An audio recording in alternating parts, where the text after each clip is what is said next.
to decide the oxidation number.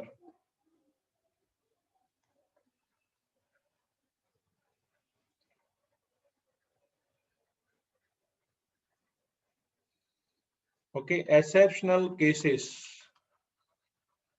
चलो, सबसे पहला एक्सेप्शनल केस हम लेंगे सब पेरोक्साइड कंपाउंड्स का। As you know that, suppose you have asked that barium peroxide BaO2, so barium peroxide, उसमें जनरली हम ऐसा सोचते हैं कि भाई ऑक्सीजन शुड बी -2, लेकिन इसमें ऐसा नहीं है।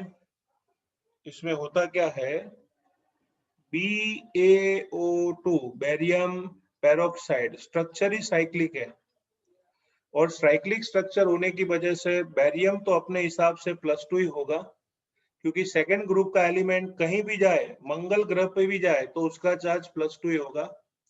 तो दोनों ऑक्सीजन पेरोक्साइड बना के क्या बनाएंगे, -1।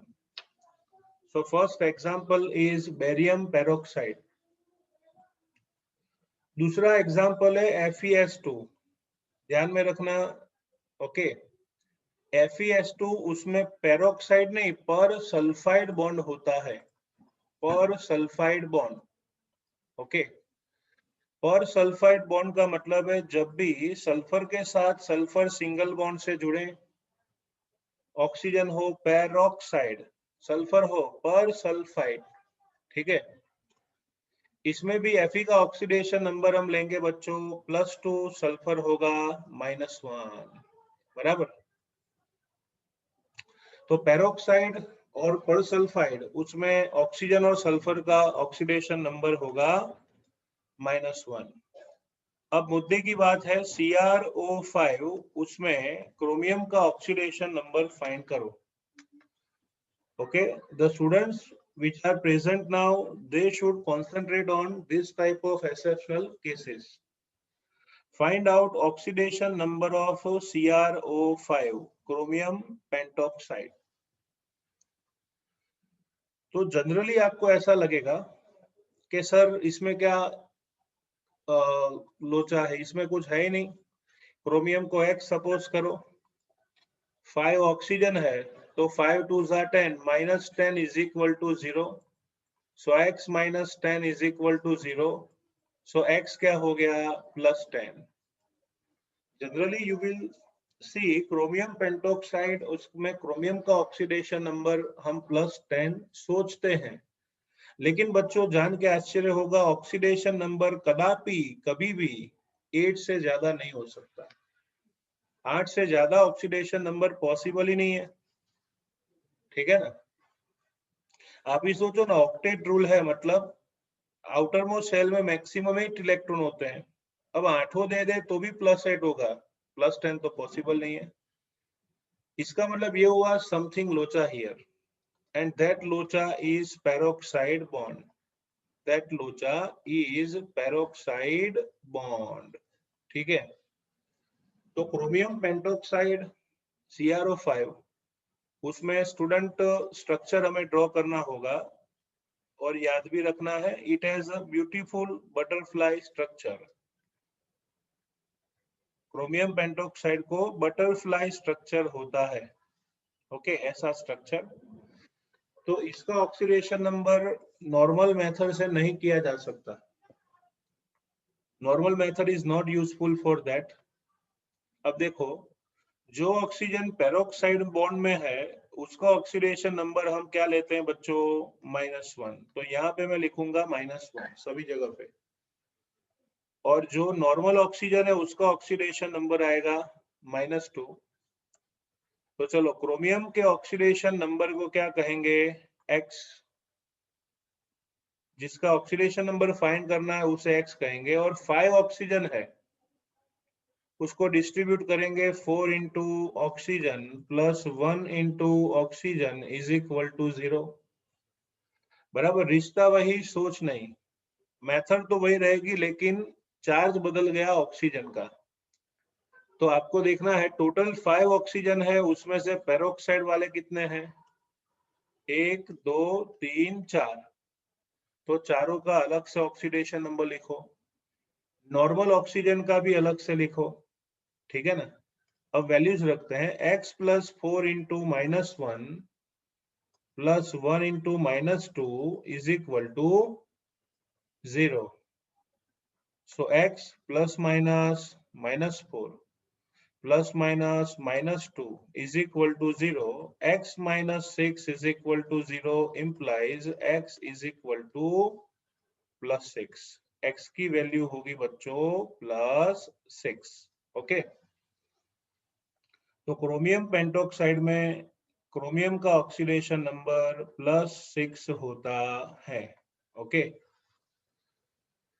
जनरली आपको लगेगा +10, लेकिन अगर 8 से ज्यादा है तो याद रखो आपको सोचना होगा उसके स्ट्रक्चर के साथ. चलो आगे बढ़ते हैं. Example number 4. ओके, आपको पूछा जाए what is the oxidation number of sulphur in कैरोज acid. एक बार नीट में पूछा था कैरोज एसिड में सल्फर का ऑक्सीडेशन नंबर क्या होगा. ओके, तो कैरोज एसिड उसका स्ट्रक्चर पहले याद रखो, H2SO5. H2SO5 ये कैरोज एसिड का फॉर्मूला है. ओके, अच्छा, उसका दूसरा भी एक केमिकल नेम है, उसको बोलते हैं पैरोक्सी सल्फ्यूरिक एसिड. सल्फ्यूरिक एसिड उसका फॉर्मूला होता है H2SO4. H2SO4 में 1 ऑक्सीजन ऐड कर दिया तो उसे कहेंगे पैरोक्सी सल्फ्यूरिक एसिड या फिर पर सल्फ्यूरिक एसिड. पर सल्फ्यूरिक एसिड, बराबर. अब इन सभी फॉर्मूलाज में स्टूडेंट्स आपको स्ट्रक्चर याद रखना है, उस पर से ऑक्सीडेशन नंबर मिलेगा, बराबर. तो देखो, सल्फ्यूरिक एसिड को हम ऐसे लिखते थे, sulphur double bond oxygen single bond OH single bond OH, ये सल्फ्यूरिक एसिड था. लेकिन 1 ऑक्सीजन ज्यादा है तो यहाँ पेरोक्साइड बॉन्ड बना लो, तो बन गया पेरोक्सी सल्फ्यूरिक एसिड, बराबर. सल्फ्यूरिक एसिड में 1 ऑक्सीजन ज्यादा ऐड कर लो. अब आप ही बताओ पेरोक्साइड वाले कितने ऑक्सीजन हैं? 2. और नॉर्मल ऑक्सीजन कितने हैं? 1 2 3. तो हमारा जो इक्वेशन है वो ऐसे बनेगा, टोटल चार्ज हो जाएगा 0. तो लिखेंगे 2 into oxidation number of hydrogen. Sulphur का ऑक्सीडेशन नंबर जिसको फाइंड करना है x सपोज करो. 5 ऑक्सीजन है, उसमें से देखा आपने 3 ऑक्सीजन रेगुलर है और 2 ऑक्सीजन पेरोक्साइड बॉन्ड वाले हैं. तो वैल्यूज रखें तो 2 1 2 प्लस x 3 इंटू ऑक्सीजन का ऑक्सीडेशन नंबर -2 2 इंटू पेरोक्साइड वाले का oxidation number -1 is equal to 0. implies 2 plus x plus -6 plus -2 is equal to 0. Plus 2 minus 2 cancel. So x minus 6 is equal to 0. तो x आ जाएगा +6. Okay, तो कैरोज acid में भी sulphur का oxidation number +6 होता है. अगर मैं नॉर्मल कैलकुलेशन करूं, नॉर्मल एकदम नॉर्मल, तो H2 मतलब 2 हाइड्रोजन, 2 1 2. हाइड्रोजन का ऑक्सीडेशन नंबर 1, तो 1 2 2. सल्फर का x. 5 ऑक्सीजन है तो ऑक्साइड आयन को -2 लें, तो -2 5 -10 इज इक्वल टू 0. तो पुरानी वाली मेथड से आप फाइनल आंसर लाओगे तो आंसर 8 आएगा, बराबर. आप ये टिक करके आओगे और आप 0 मार्क्स लेके आओगे तो आपको ऐसा लगेगा कि सर अभी तो आपने बताया कि 8 तक चलता है. अभी क्वेश्चन हुआ ना आपको कि सर 8 लाते हैं तो भी आप ना बोल रहे हो, ऐसा क्यों? उसका रीजन ये है कि मैंने मैक्सिमम पॉसिबल ऑक्सीडेशन नंबर 8 बोला है. हर एक के लिए 8 पॉसिबल नहीं होता. अब सीधा लॉजिक चलाओगे तो सल्फर, उसके लिए सोचना है 8 पॉसिबल है कि नहीं, बराबर।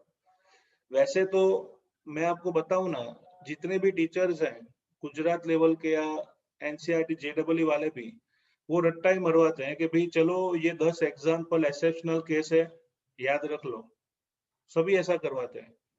लेकिन मैं आपको समझाऊंगा कि क्यों हम पेरोक्साइड बॉन्ड लेते हैं, क्यों लेते हैं, वो मैं रीजन के साथ एक्सप्लेन करूंगा क्यों। अब देखो, मुझे सल्फर का ऑक्सीडेशन नंबर यहाँ फाइंड करना था, मैंने लमसम मेथड से फाइंड किया तो 8 आया। लेकिन आप सल्फर की कैपेसिटी देखो, सल्फर का एटॉमिक नंबर कितना है, 16, कॉन्फ़िगरेशन होगी 286, बराबर। अब जिसकी वैलेंसी 6 है, क्या वो 8 ऑक्सीडेशन नंबर ऑक्यूपाई करेगा? अरे भाई, जो खुद साइकिल पे स्कूल जा रहा है वो किसी को एक्टिवा गिफ्ट कर सकता है? नहीं। तो यहाँ सल्फर की कैपेसिटी 6 की है, तो मैक्सिमम 6 ही आएगा, उससे आगे आएगा नहीं। और अगर बजट से ज्यादा ऑक्सीडेशन नंबर आ रहा है, मतलब समथिंग लोचा हियर, एंड दैट लोचा इज पेरोक्साइड बॉन्ड। ओके, समझ में आ गया होगा व्हाट आई मीन टू से। हर एक एलिमेंट में देखने का कि बजट में ऑक्सीडेशन नंबर है कि नहीं, बजट से बाहर जाए तो फिर समझ लो पेरोक्साइड बॉन्ड है, और पेरोक्साइड बॉन्ड लेकर ही आप आगे बढ़ोगे, बराबर। तो पेरोक्सी सल्फ्यूरिक एसिड, उसमें आपको इतना याद रखना है। चलो और एक एग्जांपल लेते हैं, और एक एग्जांपल, H2H2O8, इसको बोलते हैं मार्शल्स एसिड। ओके, तो स्टूडेंट मार्शल्स एसिड जो है, मार्शल्स एसिड, उसका फॉर्मूला है H2H2O8।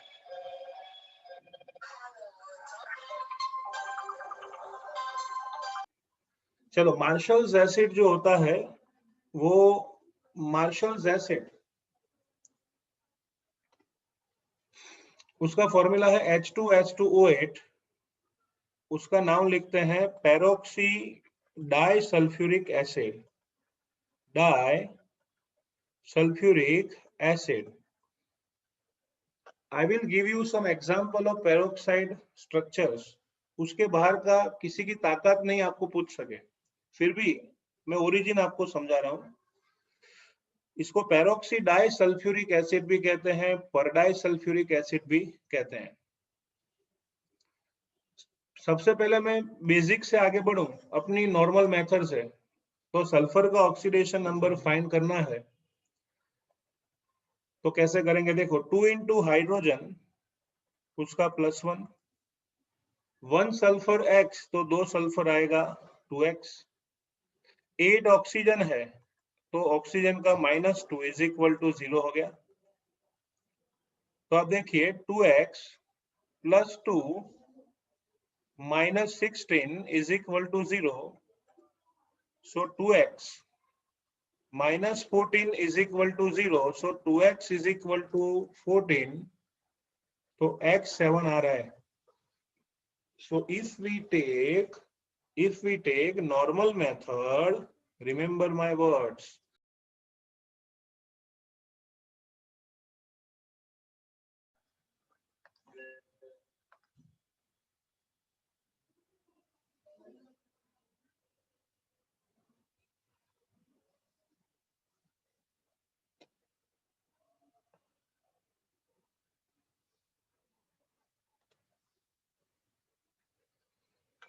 so if we take, can you hear me everybody?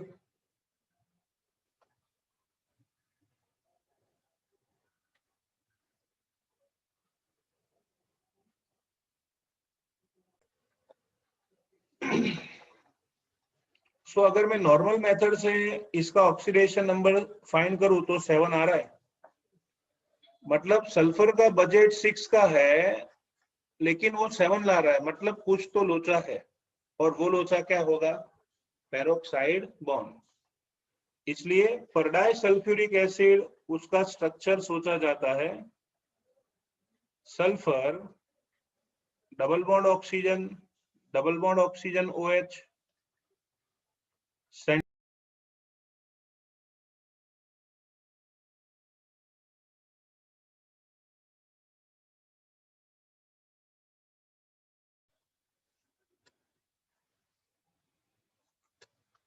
so this is structure of per disulfuric acid or peroxy disulfuric acid. इसमें students हमें 1 peroxide bond लेना है. Okay, in this we have to take 1 peroxide bond और बाकी के 6 oxygen normal होंगे, वो -2 oxidation state वाले होंगे. ठीक है ना. तो 1 पेरोक्साइड बॉन्ड मतलब 2 ऑक्सीजन -1 वाले और बाकी के 6 -2 वाले.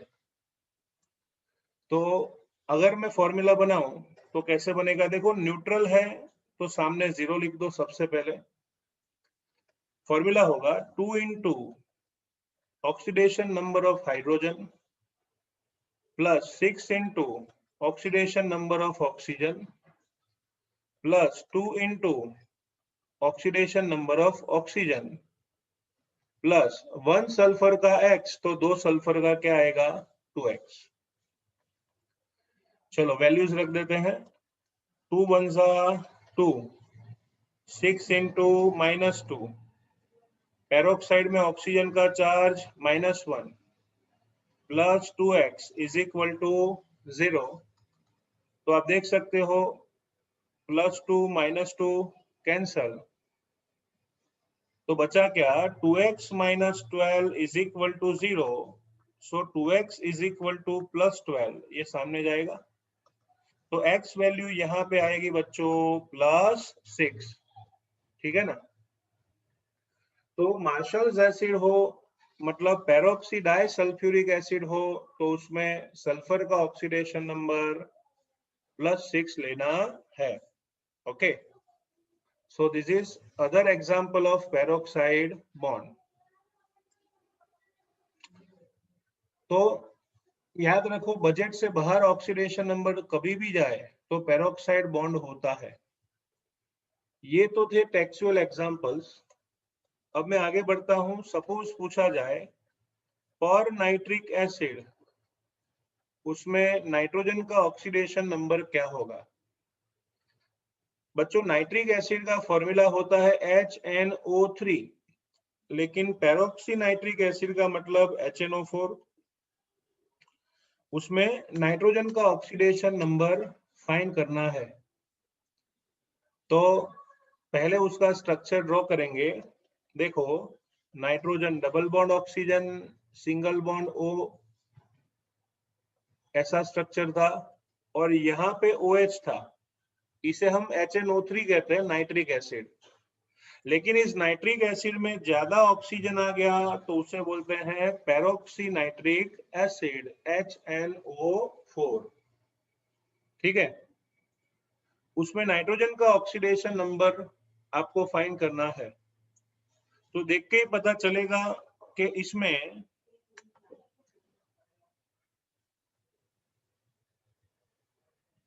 इसमें स्टूडेंट्स 2 ऑक्सीजन पेरोक्साइड बॉन्ड वाले हैं और 2 ऑक्सीजन नॉर्मल है. ठीक है ना. तो कैसे फॉर्मूला बनाएंगे? टोटल चार्ज क्या होगा यहाँ पे? 0. हाइड्रोजन का ऑक्सीडेशन नंबर है H. नाइट्रोजन के लिए क्या सपोज करेंगे? X. 4 ऑक्सीजन, उसके 2 पार्ट होते हैं. 2 ऑक्सीजन जेन्युइन होंगे और 2 पेरोक्साइड वाले. ठीक है ना. तो चलो, हाइड्रोजन का ऑक्सीडेशन नंबर +1, नाइट्रोजन को क्या सपोज करना है? X plus 2 into oxidation number of genuine oxygen plus 2 into oxidation number of peroxide वाले ऑक्सीजन. तो आएगा 1 + X - 4 - 2 is equal to 0. So X - 5 is equal to 0. तो X इज इक्वल टू +5. तो ये पर नाइट्रिक एसिड है जो जनरली वैनिशिंग काम में मतलब कपड़े धोने के काम में डिटर्जेंट्स में थोड़ा बहुत मात्रा में ऐड किया जाता है, क्योंकि इसमें है एक्टिव ऑक्सीजन जो ज्यादा मेल को निकालता है। ओके, आपने वेनिश की एड सुनी होगी, पिंक कलर का पूरा टीवी हो जाएगा, कपड़े पिंक पहने होते हैं एंकर ने, एक्टर ने कपड़े पिंक पहने होते हैं, बैकग्राउंड भी पिंक हो जाता है। वो लोग बोलते हैं ना वेनिश एक्टिव ऑक्सीजन वाला। ये एक्टिव ऑक्सीजन है क्या? अगर कोई कंपाउंड में बगैर फोकट का कूट कूट के ऑक्सीजन भरा जाए तो वो ऑक्सीजन बाहर निकलेगा मीडिया मिलने से, और वो ऑक्सीजन हमारे कपड़े में जो मैल है उसको भी निकाल देता है। तो ये रहा आपका एक्टिव ऑक्सीजन। देखो मैं ऐसे ही नहीं आपको प्रूव करके दिखाता हूँ। नाइट्रिक एसिड का जेन्युइनली ऑक्सीडेशन नंबर गिनोगे तो हाइड्रोजन का +1 होगा, नाइट्रोजन को सपोज करेंगे X, ऑक्सीजन 4 है तो 4 into -2 is equal to 0। So X +1 4 2 8 -8 is equal to 0. So X - 7 is equal to 0. अब आप ही सोचो भाई, नाइट्रोजन जो है उसकी कुंडली देखो, एटॉमिक नंबर 7, तो इलेक्ट्रॉन्स आएंगे 2 5। क्या आएंगे? 2 5। अब वैलेंसी 5 है, मैक्सिमम 5 हो सकता है, 7 नहीं। मतलब समथिंग लोचा हियर एंड दैट लोचा इज पेरोक्साइड बॉन्ड। ठीक है, चलो डिटर्जेंट का और एक घटक हम देखते हैं, वो है पर कार्बोनिक एसिड। पर कार्बोनिक एसिड, बच्चों कार्बोनिक एसिड उसका फॉर्मूला होता है H2CO3, लेकिन उसको पर लग गए, मतलब एक ऑक्सीजन बढ़ जाएगा जिसे कहते हैं पर carbonic acid. Students, carbonic acid का फॉर्मूला होता है C double bond oxygen single bond OH single bond OH। ये कार्बोनिक एसिड है। अगर मैं उसमें और एक एक्स्ट्रा ऑक्सीजन ऐड करूं तो वो हो जाएगा पर कार्बोनिक एसिड। ओके, चलो स्ट्रक्चर देख के पता चलेगा, 2 ऑक्सीजन पेरोक्साइड है और 2 ऑक्सीजन जेन्युइन है। ठीक है ना? पता कैसे चला पेरोक्साइड है? तो चलो हम एवे ही कैलकुलेशन करते हैं। बराबर, 2 हाइड्रोजन है तो ऑक्सीडेशन नंबर 2 1 2। कार्बन को क्या सपोज करेंगे? X। 4 इंटू ऑक्सीजन का oxidation number -2 is equal to 0। So 2 + X - 8 is equal to 0। तो X - 6 इज इक्वल टू 0। अगर मैं नॉर्मल मेथड लूं तो कार्बन का ऑक्सीडेशन नंबर 6 आता है। अब आप ही बताओ, कार्बन का एटॉमिक नंबर 6 हो तो कॉन्फ़िगरेशन 2 4 होगी। अबे वैलेंसी 4 है तो ऑक्सीडेशन काहे हो सकता है +6? हो ही नहीं सकता। मतलब समथिंग लोचा हियर एंड दैट लोचा इज पेरोक्साइड बॉन्ड। ओके, तो चलो पर कार्बोनिक एसिड जो वेनिश डिटर्जेंट में होता है, न्यूट्रल है तो सामने 0 लिखें। 2 into oxidation number of hydrogen, carbon के ऑक्सीडेशन नंबर को कहेंगे X। 4 ऑक्सीजन डायरेक्ट नहीं लेना है, 2 इंटू सिंपल ऑक्साइड वाले ऑक्सीजन और पेरोक्साइड वाले 2 ऑक्सीजन, तो आएगा 2 1 2 plus X plus 2 into -2 plus 2 into -1 is equal to 0। चलो ये +2 -2 cancel, so X - 4 is equal to 0, तो X बनेगा +4। Okay, so these are exceptional cases for peroxide bond. Okay.